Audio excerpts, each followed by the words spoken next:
Voici un tableau de valeurs d'une fonction affine. Déterminez l'ordonnée à l'origine de la droite représentative de cette fonction.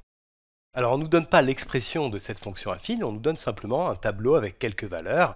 Donc on sait que l'image de 2 c'est 8, donc la droite représentative de cette fonction affine va passer par le point de coordonnées moins 2 et 8. Alors je vais faire un petit dessin, donc j'ai fait préparer un repère. Et je vais tracer une droite au hasard dans ce repère, voilà, comme ça par exemple. Et ce qui est intéressant, c'est que pour tracer une droite, il suffit de connaître deux points par lesquels elle passe. Alors il y a deux points qui sont particulièrement intéressants, parce qu'en général assez faciles à calculer, c'est les points d'intersection avec les axes. Alors il y a ce point-là qui est l'intersection de la droite avec l'axe des abscisses, et puis ce point-là qui est l'intersection de la droite avec l'axe des ordonnées. Alors l'abscisse de ce point-là, c'est une certaine valeur, et son ordonnée, c'est 0. Donc en fait, l'abscisse de ce point-ci, c'est la valeur qui a pour image 0 par la fonction affine. Alors ici, on peut retrouver les coordonnées de ce point-là dans le tableau de valeurs. Il est ici, puisque ici, on a une ordonnée qui est égale à 0, et on sait que 0, c'est l'image de 2. Donc ça, c'est le point d'intersection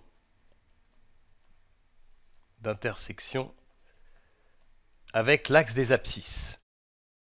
Avec l'axe des abscisses que je note comme ça, OX.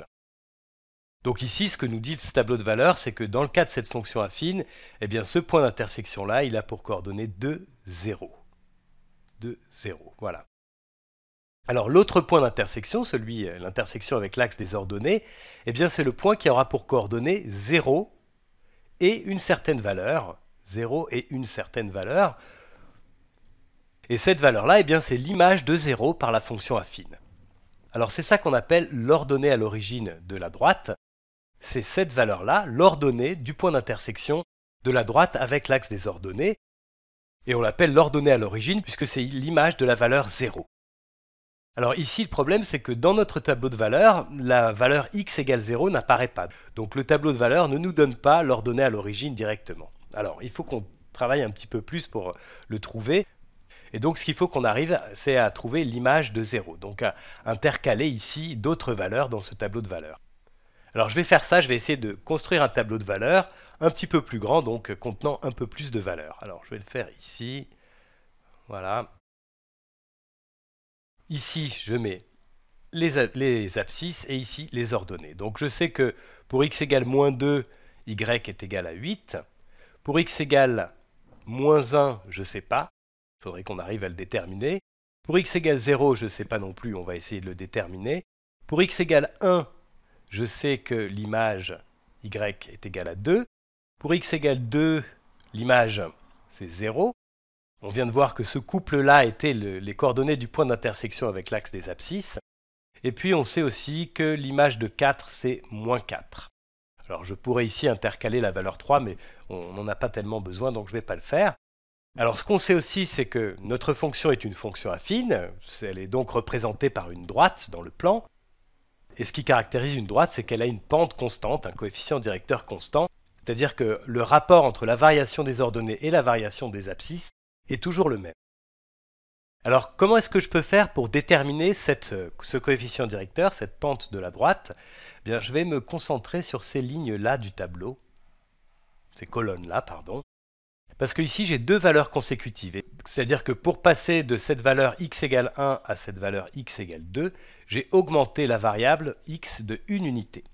Et ici on voit ce qui se passe pour les ordonnées correspondantes, on est passé d'une ordonnée de 2 à une ordonnée de 0, ce qui veut dire que les ordonnées ont été diminuées de 2 unités. Alors ça veut dire que le coefficient directeur de cette droite, il est égal à moins 2, puisque la variation des ordonnées rapporté à la variation des abscisses, doit être égal à moins 2, toujours.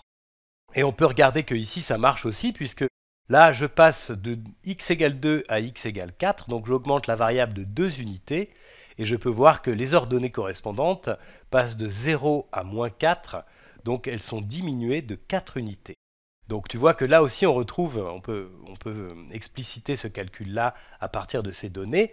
Ici j'ai augmenté la variable de 1 unité et les ordonnées ont été diminuées de 2 unités, donc j'ai moins 2 sur 1. Ça c'est la variation des ordonnées divisée par la variation des abscisses.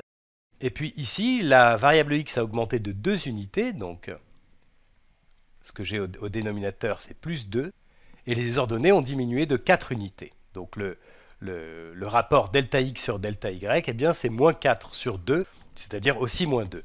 Alors on va se servir de ça pour essayer de remplir ces deux valeurs qui sont ici. Là, pour passer de x égale moins 2 à x égale moins 1, j'ai augmenté la variable de 1 unité, ce qui veut dire que les ordonnées correspondantes vont diminuer de 2 unités. Donc je vais avoir ici moins 2, donc j'ai 8 moins 2, c'est-à-dire qu'ici j'ai 6. Et puis ici, je suis passé de la valeur x égale moins 1 à la valeur x égale 0, donc j'ai aussi augmenté la variable d'une unité, et du coup les ordonnées correspondantes vont être diminuées de 2 unités aussi. Voilà, donc je pars de 6 et je diminue de 2, j'arrive à 4. Voilà, donc tu vois qu'en partant d'un tableau de valeurs assez succinct, on peut le remplir et ajouter d'autres valeurs autant qu'on veut en fait. Et ce qui est important ici, c'est que finalement, sans même le savoir, on a répondu à la question, puisque ici, cette colonne-là, elle me donne l'image de 0 par la fonction affine.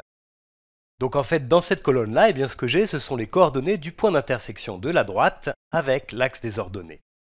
Et finalement, le 4 qui est là, eh bien, c'est l'ordonnée à l'origine. Donc maintenant, je vais pouvoir tracer la droite beaucoup plus précisément que ce que j'ai fait tout à l'heure un peu au hasard.